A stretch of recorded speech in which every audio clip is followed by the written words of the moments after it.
Such literal interpretations frequently lead to sensational notions, like the involvement of aliens or the presence of superhuman entities performing extraordinary feats. While these interpretations lend a thrilling edge to ancient texts, they are, unfortunately, not supported by archaeological evidence. Instead, these fantastic stories are embellished and embraced for their sheer incredibility. After all, who doesn't love a good story? That's where the real fun starts. So one of the theories. Yeah, let's talk about that. Yeah, you go ahead and give a theory. I'll give a theory. Go. Yeah. Let's ping pong theories. So yeah.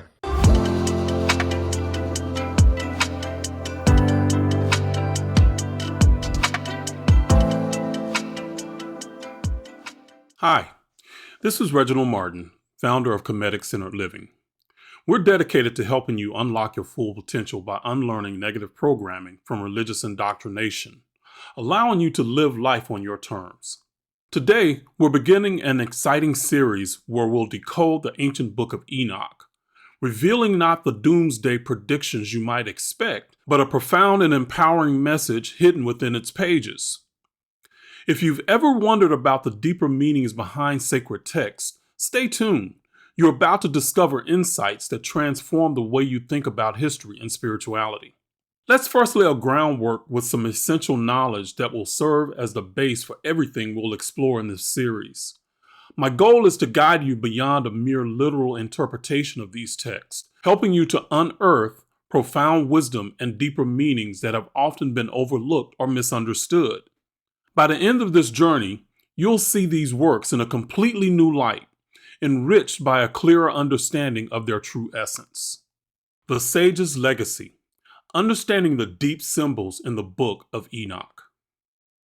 The Book of Enoch, known as First Enoch, is an ancient Hebrew apocalyptic religious text ascribed to Enoch, the great-grandfather of Noah. It's sort of a backstory written hundreds of years after the Book of Genesis, where Enoch was first mentioned. The Book of Enoch contains unique material on the origins of demons and Nephilim, why some angels fell from heaven, why the Genesis flood was morally necessary, and a prophetic exposition of the 1,000-year reign of the Messiah. The older sections of the text are estimated to date from around 300 to 200 BCE, and the latest part probably dates from around 100 BCE. Many individuals regard the Bible as a literal and historical document. We read history books. We read the Bible, the best history book there is. Often applying the same perspective to the Book of Enoch. Such literal interpretations frequently lead to sensational notions, like the involvement of aliens or the presence of superhuman entities performing extraordinary feats. While these interpretations lend a thrilling edge to ancient texts, they are, unfortunately, not supported by archaeological evidence. Instead, these fantastic stories are embellished and embraced for their sheer incredibility. After all, who doesn't love a good story? That's where the real fun starts. So one of the theories. Yeah, let's talk about that. Yeah, you go ahead and give a theory. I'll give a theory. Go. Yeah. Let's ping pong theories. So However, the true essence of the Book of Enoch lies deeper. It serves as a profound journey through ancient wisdom, demonstrating the artistry with which metaphysical concepts were conveyed. This text reveals the substantial challenges that ancient sages faced as they endeavored to preserve and communicate their invaluable knowledge. Exploring the Book of Enoch opens up a dialogue about the nature of ancient texts and invites us to consider how wisdom was historically interpreted and valued. Picture this. In a time long before the proliferation of written language, these wise individuals grappled with the task of passing on their insights to future generations. They understood that the abstract nature of their ideas made them vulnerable to misinterpretation and loss over time. Faced with this dilemma, they cleverly employed various literary devices to encode their teachings within the fabric of mythological tales, allegories, and symbolism. The Book of Enoch, like many other ancient texts that circulated around the Mediterranean region from approximately 1500 BCE to 300 CE, is a prime example of this practice of expressing abstract concepts in writing. These writings were not mere fantasies or historical accounts, but rather vessels carrying the essence of ancient psycho-spiritual concepts. The sages skillfully wove metaphors, allegories, hyperboles, and symbols into their narratives, creating a tapestry of knowledge that could withstand the test of time. Masterfully using the ancient idea of as above, so below, they created a bridge to grasping difficult metaphysical concepts and shifting mental states by connecting the metaphysical world, or above, to our physical world, or below, with analogies. They used ideas like hybrid beings, gods mating with earthlings, and other literary devices to express these profound concepts. However, without the keys to decipher this intricate framework, the true meaning behind their words remains sealed to the uninitiated. It's here that the mentally inept and lazy individuals often step in, filling the gaps with fantastic tales that captivate and awe the masses. Let's hear your theory too. Yeah. So, and when Ben says, for the listener, when he says multiple events, the event you're talking about is angels falling from heaven. Yes. Right. So he's saying specifically falling from heaven to interbreed with human women. Right. But we must not be swayed by such superficial interpretations, for they only serve to obscure the profound truths hidden within. Instead, let's approach the Book of Enoch and similar texts with a discerning eye, armed with the ancient esoteric keys that unlock their true potential. As we delve into the chapters, we must constantly ask ourselves, which interpretation makes more sense? The literal tales of aliens and super beings, or the encoded wisdom of the ancient sages? Through this lens, we can begin to unravel the rich tapestry of knowledge woven into these ancient works. We can appreciate the ingenuity and dedication of the sages who went to great lengths to ensure their teachings would endure, even in the face of linguistic and cultural barriers. So let's break down the ancient book.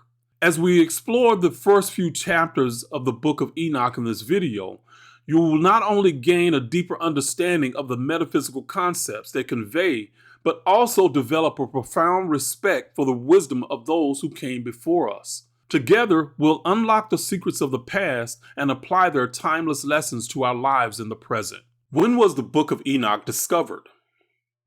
So the first Book of Enoch was discovered in the 18th century.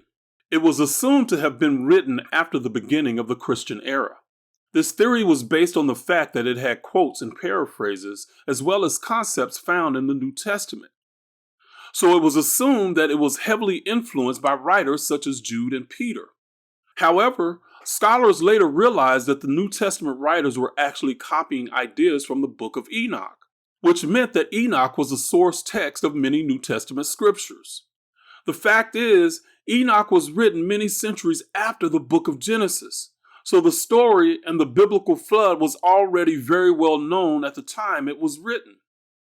Scholars generally regard the Book of Enoch as an attempt to elaborate on mysterious and cryptic Bible passages like those in Genesis chapter 6, verses 1 through 4, and address theological and cosmological questions circulating among Jewish communities from the 3rd to the 1st centuries BCE. The Book of Enoch can be seen as both a theological exploration and a narrative expansion of the brief accounts of the Old Testament, serving to provide a fuller picture of the antediluvian or pre-flood world leading up to the biblical flood narrative centered on another messenger archetype, Noah. But what we will explore today is the Book of Enoch from an esoteric perspective, rather than a literal or historical account or prediction of a coming apocalypse. How is the Book of Enoch organized? Even in its complete form, the Book of Enoch is not one manuscript. It is a composite of several manuscripts written by several authors. Enoch and Noah each have pieces of the book ascribed to them. Yet still today, the most complete text of the multifaceted book is the Ethiopian copy. The book consists of 5 distinct sections. First Enoch chapters 1 through 36, the Book of the Watchers. First Enoch chapters 37 through 31, the Book of Parables, also called the Similitudes of Enoch. First Enoch chapters 72 through 82, the Book of the Heavenly Luminaries, also called the Astronomical Book. 1 Enoch chapters 83 through 90, the dream visions, also called the Book of Dreams, and 1 Enoch chapters 91 through 108, the epistles of Enoch. The Book of the Watchers dates from about 300 to 200 BCE, and the latest part of the Book of Parables probably was composed at the end of the 1st century CE. Explaining the literary point of view in Enoch. Let's explore the Book of Enoch and its connection to other literary and philosophical movements of its time. The first major key to deciphering these ancient texts is to understand who the main character is and the point of view. Enoch is speaking in a first-person point of view. He is the narrator and the participant in the story. Most of us assume that Enoch is a human. That becomes a veil or hidden esoteric key for these ancient texts. If you think in terms of Joseph Campbell's book, Hero of a Thousand Faces, the hero, Enoch, is the soul, not a human being. That's a key that will help you unlock deeper knowledge in these ancient texts. It's the ancient philosophy of the soul as a go-between of heaven and earth being expressed in story form. One has to know this ancient philosophical perspective to truly grasp the story and what's being expressed. Another shift is to understand that the soul is telling and narrating its point of view from the metaphysical world, not on earth.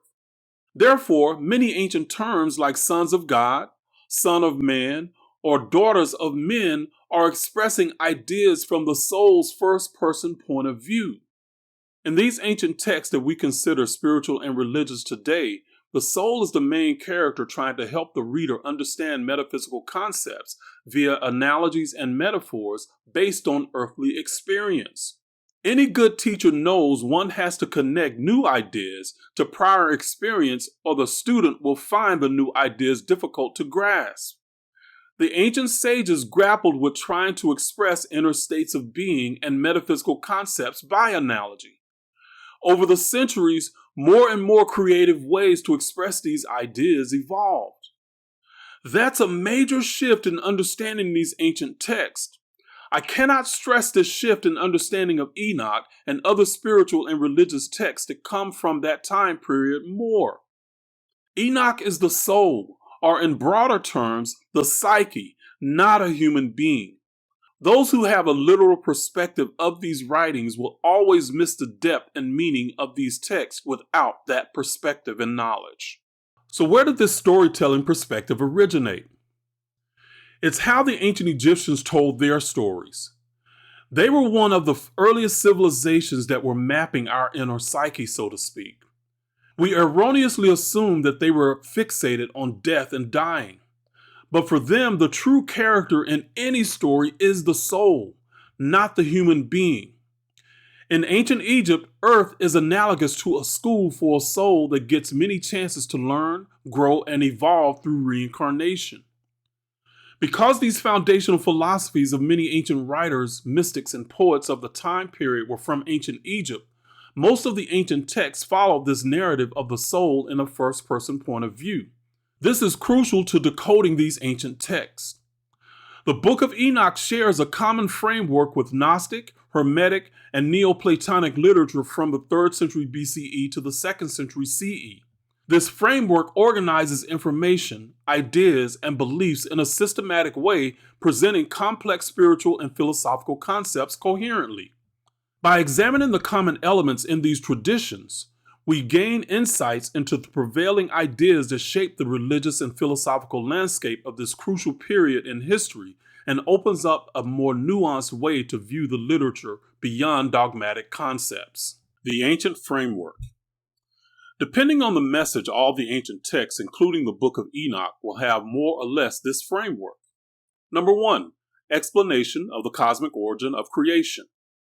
Number 2, a divine messenger or soul that has teachings needed to restore balance to humanity and the universe.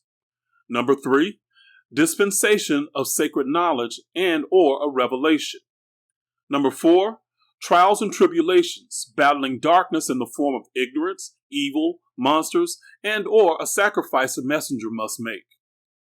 Number 5, human interaction gaining followers, and how humans deal with the knowledge and adapt to it. Number 6, esoteric teachings to an inner circle and exoteric teachings to the general public. Number 7, the teachings have some sort of cultural impact on the people through institutions. Number 8, the messenger departs or transcends the earth plane and the human realm. The Book of Enoch, a fascinating ancient text, embodies a framework common to many writings from the same historical period. This shared structure is no mere coincidence. It reflects a profound exploration of the human psyche and spiritual journey. Through the lens of esotericism, the divine messengers in these texts represent archetypal figures that symbolize universal human experiences.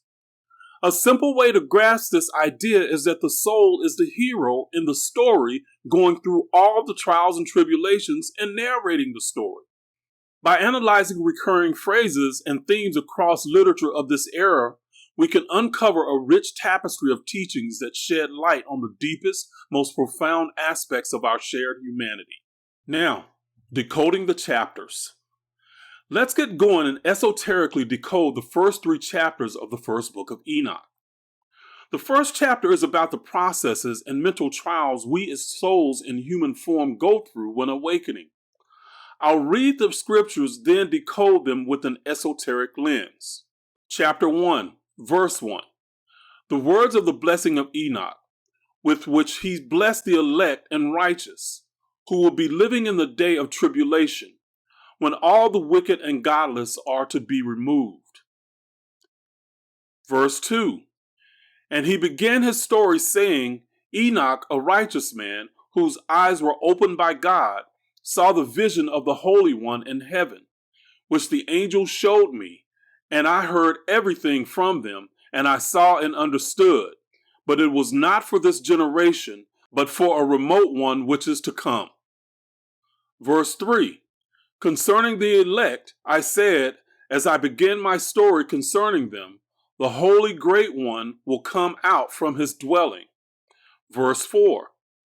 And the eternal God will tread on earth, even on Mount Sinai, and appear in the strength of his might from heaven. Verse 5.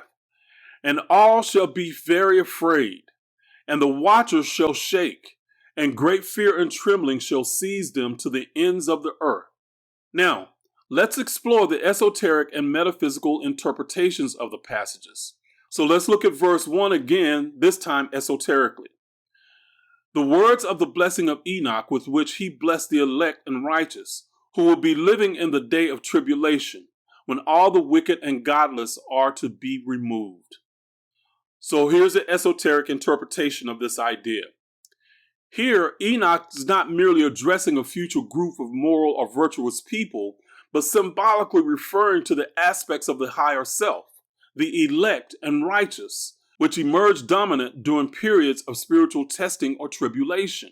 The wicked and godless represent the lower, base instincts and thoughts that must be transcended and removed for spiritual awakening and growth. The elect and righteous are those who are practicing and developing themselves. You'll know you are the elect by who you are, not by judgment and approval of others. What kind of person must you be to allow others to dictate and validate your journey? Think about it.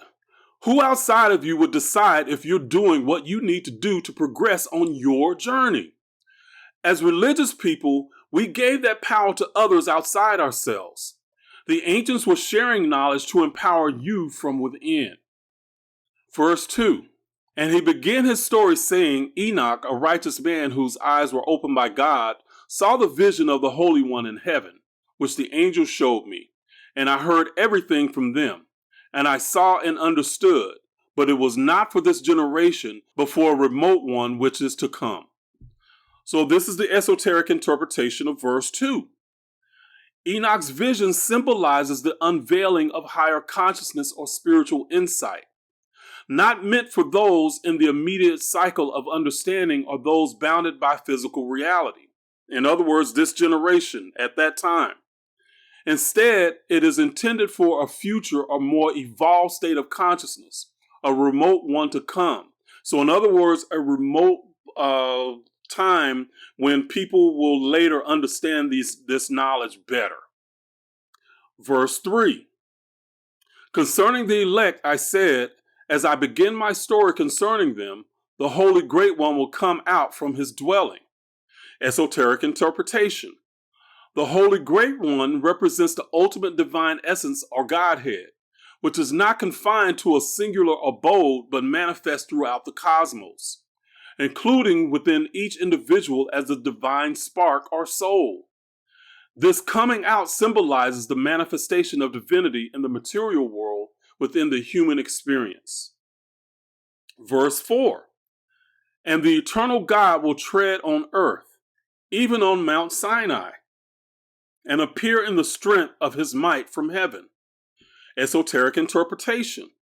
This passage metaphorically describes a divine influence manifesting powerfully in the world, treading on earth, in other words, and specifically connecting with the human consciousness at Mount Sinai, which means where the spirit and matter meet.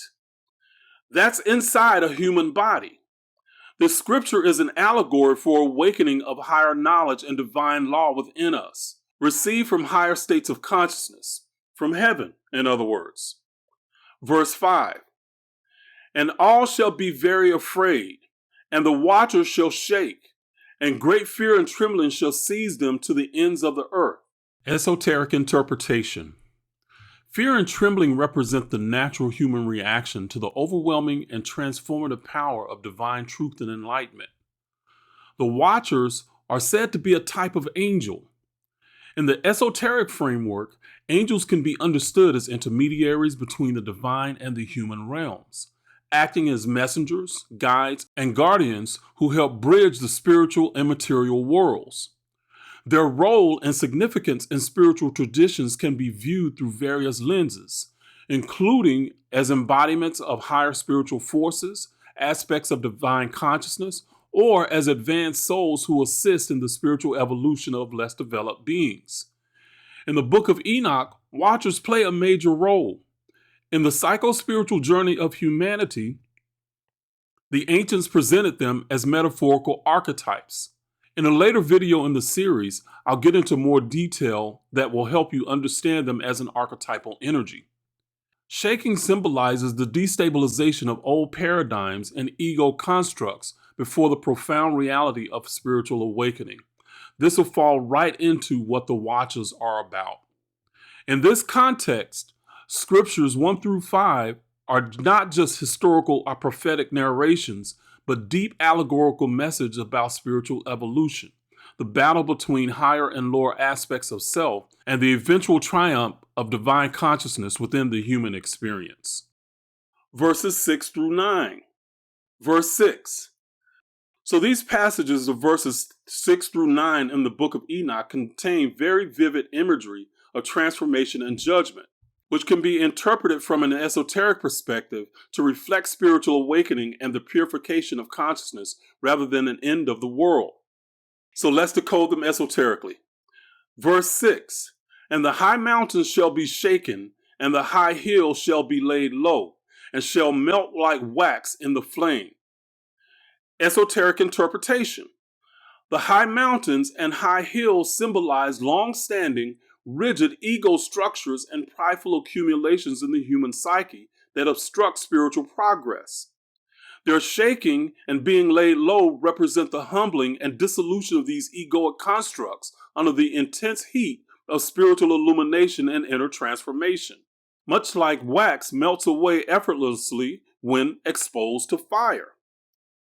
Verse 7, and the earth shall be wholly torn apart, and all that is on the earth shall be destroyed, and there shall be a judgment on all. Esoteric interpretation. Because this is categorized as an apocalyptic text like Revelations, many translate earth as our physical earth. This line refers not to a physical destruction of earth, but to a profound and comprehensive inner upheaval within ourselves, our material body and mind. The earth shall be wholly torn apart, in other words, where all superficial, transient, and material attachments, all that is on the earth, are transcended or relinquished. The judgment on all signifies a period of self-assessment and awakening to higher truths, leading to a rebirth of consciousness. This is where understanding the ancient Egyptian idea of Osiris as a judge is helpful. Osiris is functionally the soul within the human experience. No one or nothing outside of you is judging you. The word should be more about discerning, and you do that for yourself. This is about an inward journey and empowerment, not the puppet idea that God is pulling all the strings. Verse 8, but with the righteous he will make peace, and will protect the elect, and mercy shall be on them. And they all shall belong to God, and they shall prosper, and they shall be blessed, and the light of God shall shine on them. Esoteric interpretation. Here, the righteous and elect denote those who are aligned with their higher selves and divine will. These individuals experience peace and divine protection due to their purity of heart and intention. Their belonging to God implies a conscious reunion with the divine essence, resulting in spiritual prosperity and blessings. The light of God shining upon them symbolizes the enlightenment and the illumination of the soul with divine wisdom and understanding. Again, the elect are chosen by their level of consciousness, not outside authority. Verse 9, and behold, he comes with 10,000 of his holy ones, the saints, to execute judgment on all, and to destroy all the ungodly or wicked, and to convict all flesh of all the works of their ungodliness which they have ungodly committed, and all of the hard things which ungodly sinners have spoken against him. Esoteric interpretation. This depicts the arrival of the transformative spiritual force. He comes with 10,000 of his holy ones. This is indicating a significant shift in the collective consciousness. This force will execute judgment on lower impulses and destructive behaviors, the ungodly, purging unwholesome actions and words. The conviction of all flesh refers to the unveiling and recognition of one's own lesser qualities and the transformation of these elements through spiritual realization and practice. Through verses 6 and 9, the Book of Enoch conveys a message of spiritual purification, renewal, and the eventual triumph of divine consciousness over the lower human tendencies, marking a path to enlightenment and unity with the divine. All right, so moving on to chapter 2. So verses 1 through 3.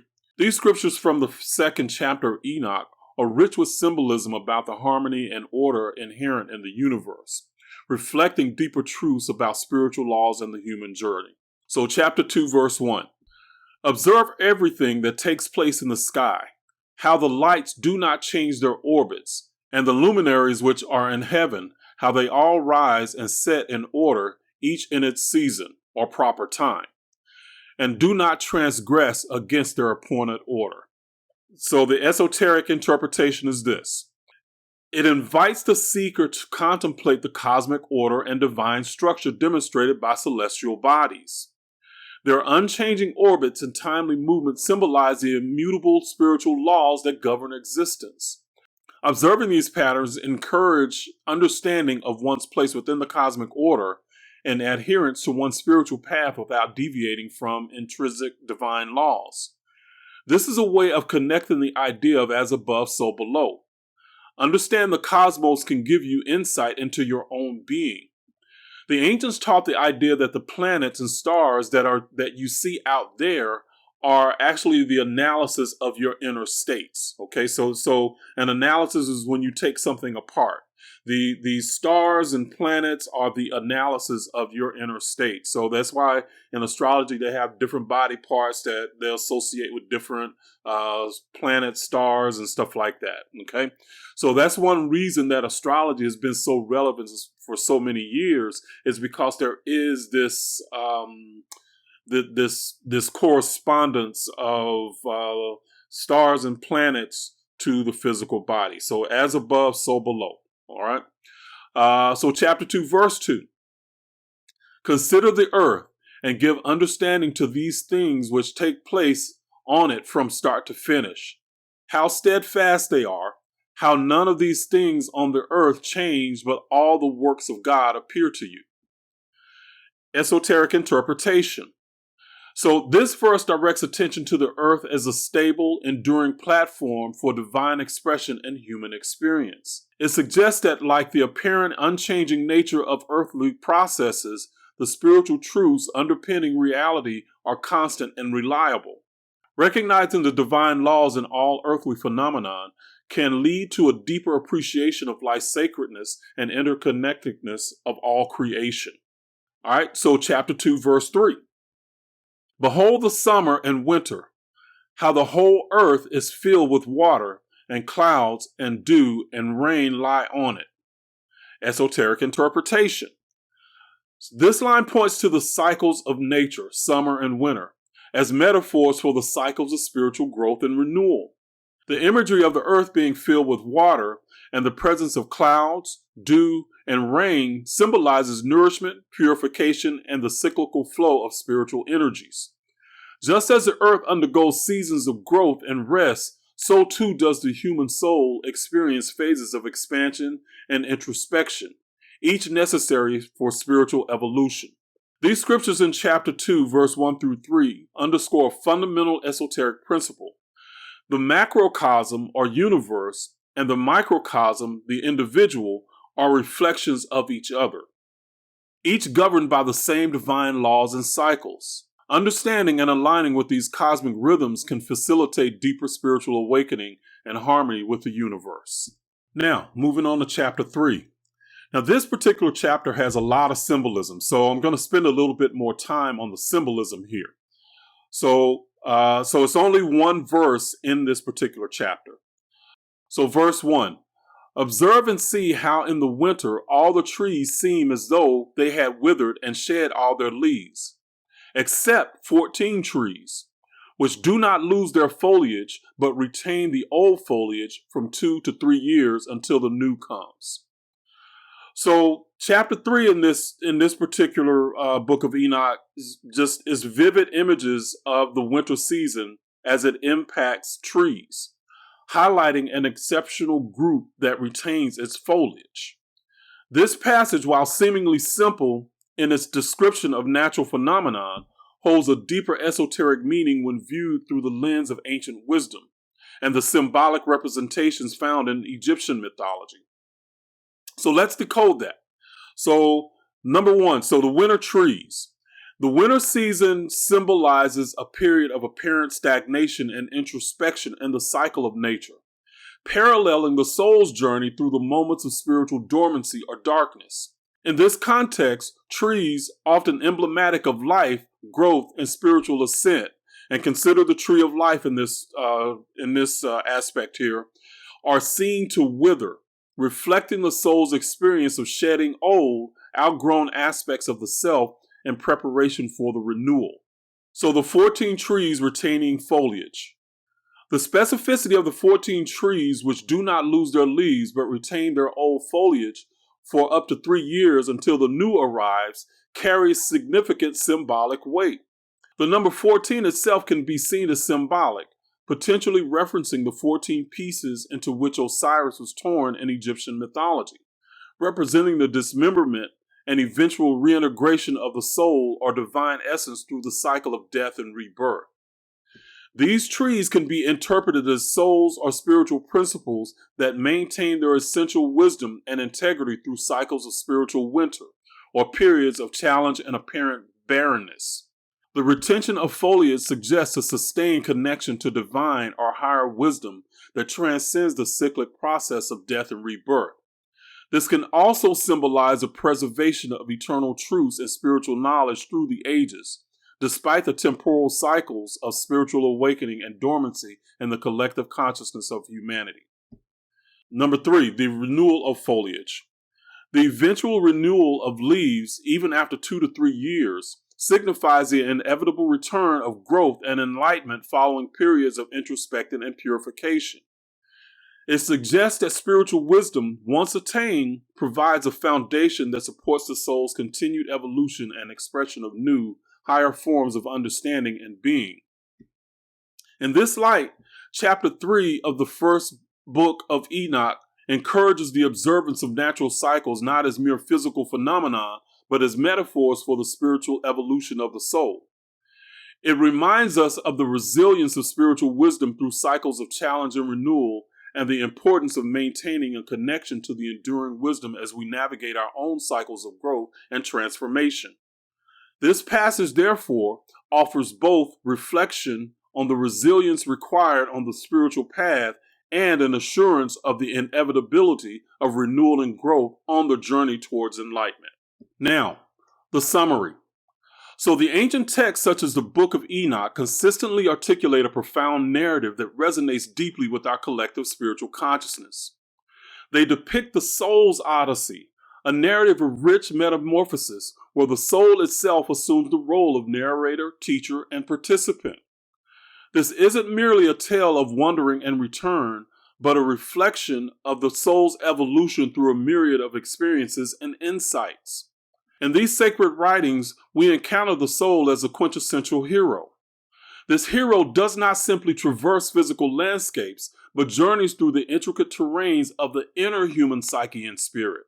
Each phase of the journey, from departure to initiation to triumphant return, mirrors the stages of our own lives, urging us to see beyond the mundane towards the profound.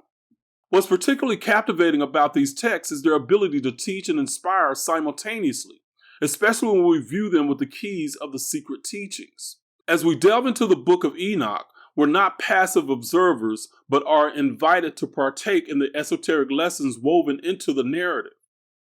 Through Enoch's ascensions and revelations, we glean insights into our own spiritual potential and the cosmic responsibilities we carry as inhabitants of this universe. These stories beckon us to embrace the hero within, encouraging a transformative journey that transcends time and space, engaging our most profound spiritual aspirations. Let's therefore approach these ancient texts not just as historical or religious artifacts, but as vibrant, living scripts that offer the keys to deeper personal understanding and spiritual enlightenment. Through them, we learn about our lives. Much like the heroes of old, are tapestries of learning, struggle, and ultimate transcendence, each moment ripe with potential to awaken the divine within. Thank you for watching. Please subscribe, like, and share with anyone that will be consciously elevated and vibrationally uplifted by this knowledge.